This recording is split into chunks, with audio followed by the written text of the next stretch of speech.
Welcome to the Land Your Bet Sports Betting Show. Looking at the NBA here on Monday. Going to be going through a few of the bets that I already have on the card and handed out to the VIP Discord. Also got some strong leans as we wait for a bit more of that injury news to come out, as we always do. Also want to run through how we did on Saturday. Nice little 8-6, made a couple of units. We'll go through all of that stuff and give you guys a chance to jump into the VIP as well. So if that all sounds good, give this video a like. Let's jump right into it. Another shout out to Daft for joining the live show on Saturday, where we picked up a good amount of these bets here. So feel really good about all of the wins that we had. Nothing that I really would have changed too much, other than looking at when Zion was going up against a team without a center in that last game there, even though they lost. No Mark Williams for Charlotte, and Zion and company couldn't pull through, but Zion was definitely trying to score and go to the bucket without any center presence for Charlotte. So we'll just keep that in mind. If there's no center playing, like maybe tomorrow against the Raptors, we've got Jakob Poeltl questionable. So we'll be talking about Zion here in this episode, since they have a game on Monday as well. But something to consider, the points, if Jakob Poeltl doesn't play, look like a pretty nice bet there. Looking at the bets we did not hit. Porzingis was a hook. He ended with, I believe he had 4, excuse me. No, he did have 5, because he made a 3 and a 2, ended with 5, got the official hook. Plus 110. I'll continue to take that. I believe we're going to have about a similar look here for Porzingis on Monday night in their game against the Rockets. So we'll consider it, but he's not necessarily just somebody that we're not going to take at 5.5 when we were taking him at 4.5 for the first quarter points all the time. Paul George got hurt. Otherwise, this night looked even better than 8-6 plus 1.7 units. Paul George got hurt after getting 10 PA in like the first 13 minutes of the game, essentially, right into the beginning of the second quarter. He was looking good, and then he just didn't come back in the game. That kind of screwed us. Khalil Ware in the Heat, I'm going to give it one more game. I'm not going to bet on him next game, but I want to see, does he get back up to 30 minutes? Was it just all sort of smoke and mirrors that Spoelstra could finally be trusted to play a Heat player a consistent amount of minutes other than Tyler Hero? I thought Khalil Ware was that guy, and I'm not sure anymore after a weird performance in their last game, and he only played 23 minutes in that one. So we'll have to keep eyes on him and see what happens moving forward, if we can trust those minutes like we used to be able to. Bruce Brown, this was a mistake because I wanted to add the rebounds and I did not. He would have gotten there with the boards. He got 5 of them. He needed 3.5. I just went for the points. He does have good numbers with the points with the lineup that he had. He ended with 8, but it was too slow, and he didn't, honestly, he was 0 for 3 from 3. 1-3, and he gets there. So I'm not going to just dismiss the points for Bruce Brown moving forward, but we got to start adding things like rebounds when we have a low prop number, like 3.5 was his line for that game. Walker Kessler, same thing, just couldn't stay on the floor. Had 4 personal fouls through the first 3 quarters, had 3 personal fouls through the first 3 quarters, or 2 quarters rather. So he just couldn't stay on the floor for the normal amount of minutes. And he hooked us as well, ended with 21 PR. He could have gotten there with maybe 4 more minutes, and he played at least fewer minutes than he should have if he wasn't so injured. But still very happy with 52.3 units up on the season, a nice record over 500 as well. So if you do want to jump into the VIP section of the Discord, got a few packages that are up, and the description of the video has the link for you. You can see it's on wap.com/land-your-bets. But I do want to make clear, you're getting a lot more than just the picks and the analysis as well, with full write-ups and explanations for the bets. The VIP chat with the guest cappers and myself, really helping people get better at this sports betting thing, not just give them the picks, right? And that's where the one-on-one betting consultations come into play as well. I've got weekly meetings or bi-weekly meetings with a bunch of folks in the VIP who do want to get better at sports betting. So we go over some of the tactics and strategies and how to look at this thing the right way to make sure that you're winning over the long term, right? And transparent record keeping is it should just be assumed that if you're following a capper or paying anybody money for their picks and their information on sports betting, they better be keeping a very, very transparent record. If they are telling you, oh, don't worry about the record, we've been hitting a lot in the last week, or any of that bullshit, be out, right? If you don't have the clear-cut results of what's been happening with them, not just over the last week, but on the season as a mother freaking whole, then just red flag, be out, right? So that's what you're getting here with us. Hope to see you guys in there if you're interested. Either way, let's jump into the card that we've got going for Monday.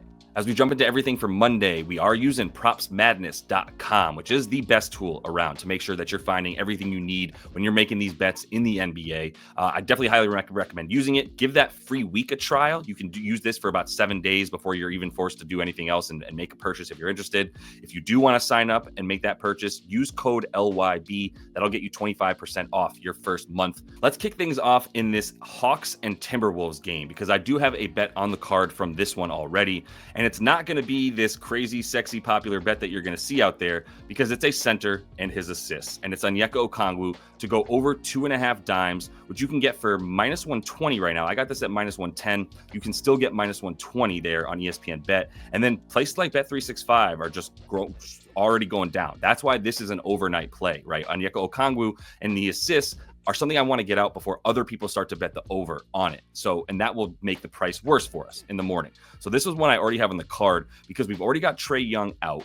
We've already got Jalen Johnson out. And if you look at Onyeka Okongwu without Jalen Johnson so far this season, there's a couple of things. He's been inserted into the starting lineup. So he's been playing as a starter for the last 7 games. If you look at him without Jalen Johnson, which I've already got listed here, the filter up, you can see in the last 4 games without him, he's played 29, 27, 28, and then a couple before he got into the starting lineup, he played like 23 and 22 minutes without Jalen Johnson. In the starting lineup without Jalen Johnson, that would be these last 3 games. And you can see the Bulls, he got 7. Against the Raptors, he got 5. And the key thing here is that Trae Young was also missing in this Bulls game, right? And that's where he had 9 potential assists and 7 assists overall. If we just look at this, the last 7 games since he's come into the starting lineup, right? And I can just show only the last 7 right here. He's gone over in 4 of 7. But like I said, a bunch of those actually had Jalen Johnson in them. So the 2 that he went under here were with Jalen Johnson, not playing in this game. And the one here was without him, but still, once again, this one had Trae Young. So without Trae, without Jalen Johnson, I love the look here for the assist for Onyeka. And I'm also strongly considering the boards at 8.5. And I know this is not a great matchup for him. But one, let's just simply look at the hit rate here in terms of what he's been doing since he got into that starting lineup. Over in 6 of 7, averaging 12 rebounds per game. I can also tell you that when Okongwu has been playing this season without Trae and without Jalen Johnson on the floor with him, he's looking at about 4.8 assists per 36 minutes. Now, I put him at about 30 minutes in this game. He hasn't played fewer than 28 since he got put into the starting lineup. So you put him at 30 minutes. I've got him for about 4.5 assists in this one. I do think there's an opportunity to get a little bit of a ladder play on these dimes to get him at really nice plus money. I'm just waiting for books like DraftKings and FanDuel to offer that, because right now the only alt line I could take for his assists is on Bet365, and I have to get it all the way up to 5, where I just want to take him at 4+. Vit Krejci is still a lean for me, to be very clear. He's still a lean, but I think the points are going to be a really good look. I actually thought I was going to be able to get sneaky and play the assist, but the books are on it. They've got him at 4.5, minus 155, minus 160. Even Bet365 already has him at 5.5 dimes. And if you look at what he did when he played without Trae and Jalen Johnson, he's looked at 15 potential assists against the Bulls and 6 dimes. Even in the games before that, when he was without Jalen Johnson, 6 dimes back to back. Not very many potential assists, but they're there when Jalen Johnson's not in. And look, Minnesota's a very good defense. They're in the top 5, limiting assists. They're 5th, actually, limiting assists to opponents. So I'm not looking to take a bunch of assist overs here. But Vit Krejci's points prop is low, even if Trae Young were to play, which he's not. And also, DeAndre Hunter is another questionable tag for Atlanta. Another guy, like their 3rd leading scorer, right? So without him, without Jalen Johnson, and without Trae Young, this is an easy over at 9.5. But even if DeAndre Hunter plays, I think over 9.5 is a good bet for Vit Krejci. Just somebody that I want to wait to see what's going to happen in the morning once again, because I don't think there's going to be a giant rush to bet on Vit Krejci props tonight, ruining the price for us just yet. Quick reminder, since I'm not able to get everything down, because as I'm telling you, we need to get some more rotation news and some more injury reports that are a little bit more verified. Well, but that's what we have the live show for, 5:30 p.m. Eastern every single weekday. You guys come in and bring your bets. We get all the news coming out to us. Me and live show producer David are on there, making sure we're getting all the injury news and the updated lineups and starting lineups and all that stuff. That's coming out right when we're doing the show. And that's how we're able to jump on it immediately and get to these bets before they get moved, right, with the new information. So this is where we get a lot of the value on the wins that we have here on the season to get us to 52 units made so far. So hope to see you guys in there. Bring your bets and jump in the comments and we'll get after it. Did you know that the Lakers defense has been incredible limiting point guards, especially in the last 7 to 15 games? And that's what I'm looking at here for LaMelo Ball. I have not yet bet this. To be clear, once again, I know there was some discrepancy. I'm going to be as clear as day. This is a lean right now on LaMelo Ball under 27.5 points for me. once again, don't need to be betting everything the night before. When you find some value that you think is going to be closing line value that right now is going to move in the wrong direction, if you don't buy now, you're going to miss out on the best price, then that's when you make the night before bets. LaMelo Ball is not a bet I need to make the night before. I don't think a lot of people are going to be betting the under for LaMelo at 27.5. So I think at least 27.5 points will be there for me in the morning. And the point of waiting is to get some more information. Things happen the next day so crazily that we're not even ready for it all the time, right? In the NBA, guys all of a sudden out or in that you didn't expect. So we just want to be a little bit patient here. LaMelo's a lean for right now. Don't need to force that one. Mark Williams is also a strong lean right now. I'm looking at both the points and the rebounds, especially the rebounds. And this is what I'm looking at here. FanDuel Fantasy Pros shows you the team defense versus position. So looking at this for both LaMelo and for Mark Will. If we look at, starting with LaMelo, we look at point guards, right? And we're talking about under for his points. If I'm looking at the matchups here for point guards, the Lakers are 9th best, limiting points to the point guard position. Guys like Max Christie now are playing a lot more than what the D'Los of the world that we were seeing to start the season. And that defense above the break and where those point guards are operating has gotten a lot better for them. Especially if you even just look at this in the last 7 days, this team is 2nd best, limiting points to point guards. They've only gotten better as they've gotten further and further away from D'Lo being on their team. If you look at the last 15 games for them, still very good as well, right around 10th, 11th. So same thing, right? But on the season, 9th best. Shout out Max Christie. That's a big reason for all of that. So that's a big reason for why LaMelo is a lean right now.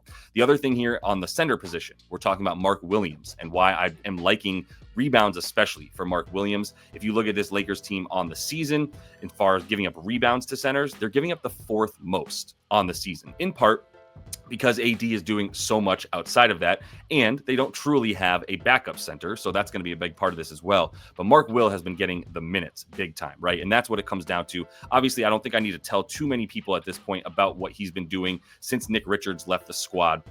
2 games in a row with 9 rebounds. One of those, the 31 minutes against Portland, and then the other one, the 33 minutes against that Memphis squad. Both tough matchups. Against Memphis, he had a bunch of fouls right in the first half, so that was pretty tough for him. And then against Portland, similar thing there where I believe he got into a bit of foul trouble and then ended up coming back and getting his props. But we're still going to be looking at him for next game. Don't have a bet on him just yet. I told you we were going to go back to talk about Zion, and so let's get into this Pelicans and Raptors game and pull up Mr. Williamson. The key thing here is that if you look at DeJounte Murray, he's still a game-time decision. He's questionable as of right now, so we need to see what's going to happen with him, but I still think we can get a couple bets down on Zion Williamson. So here's what I've got already on my card. I like the rebounds and assists once again, which you saw us hit here against the Hornets. He needed to get there in the 4th quarter, and he needed 11 rebounds to get there, but he still had 7 potential assists in that game, just pulled down 2. I would think that's a lot closer to 4 in the upcoming game if he hits another 7 potentials, and I think it's likely he'd get up to 9 as well. The thing is I love adding, I need the rebounds in there. I just didn't like the 6.5 at -135, and there's a ton of value on that, and you could still take that by itself, and I wouldn't blame you at all. I think the rebounds are a very, very good number here. I actually want to take 8+ for him is where I'm at on the boards, and that's what I have on my card. So the 2 bets I have for him are over on the rebounds and assists, 11.5, and I have over I have 8+ rebounds rather on DraftKings for +120 for Zion. So those are the 2 bets I have. The rebounds I can't get enough of, especially with the number I've got here. He's averaging 8.5 this season in the 11 games he's played, over an 8 of 11, and like I said, 8.5 boards. The key thing that I've also looked at here, as you know, I'm always talking about what has he done when he's on the court with the guys that he's going to be playing with in this game, right? So this is NBA Fantasy Labs, and what this shows me is I can look at how guys perform on court with others and when others are off court. So I know that tomorrow on court, I'm going to have CJ McCollum, DeJounte Murray, Trey Murphy, and Zion Williamson out there, right? In these minutes where he's only played with those guys, he hasn't even played with Brandon Ingram or Herb Jones with these guys this season. And Brandon Ingram and Herb Jones are both out in this game. But he has played with all these guys. And when he has, you can see his numbers here per 36 minutes. He's averaging 14.95, so 15 rebounds per 36 minutes and 6.7 assists per 36 minutes. If you put him at 28 minutes, he's still looking at like 15 RA in this game, right? According to the averages that he has so far this season with these lineups. I fully believe in that. He's been doing ridiculous things when he's played this season in the few minutes he's had. And it's not just the boards that he's pulling down. Yes, 13 rebound chances, 11 rebounds, but 13 rebound chances in 26 minutes of action. every other minute that he's on the court, he has an opportunity for a rebound. 19 rebound chances in 23 minutes is absurd. And then 13 in 24. Like, he's basically at a rebound chance a minute on the season. So I've got to go with the rebounds, even though he is still on this seemingly like 25 to 28 minute limit for his minutes each night. I still have to keep going back to him because of the ridiculous efficiency that he's got in the minutes that he's on the floor. So we've got the RA and we've got the boards. We'll look at the points tomorrow if Jakob Poeltl also sits, like I mentioned at the top of the video. As I jump into the Nuggets and the Bulls, go ahead and give that video a like if you have not yet done so. Subscribe to that page, and I would recommend throwing the notifications on as well, so that whenever we do go live and find a ton of value like we be doing when we go live, you guys will be around to make sure you see that. But let's get into to Bulls Nuggets for a minute and talk about a bet that I love here as well, which is on the side of the Nuggets. Now, this is still a lean, so I don't yet have this bet down because I want to see, once again, what market pressure does as more books start to come out and put up lines. That's going to impact where these things move.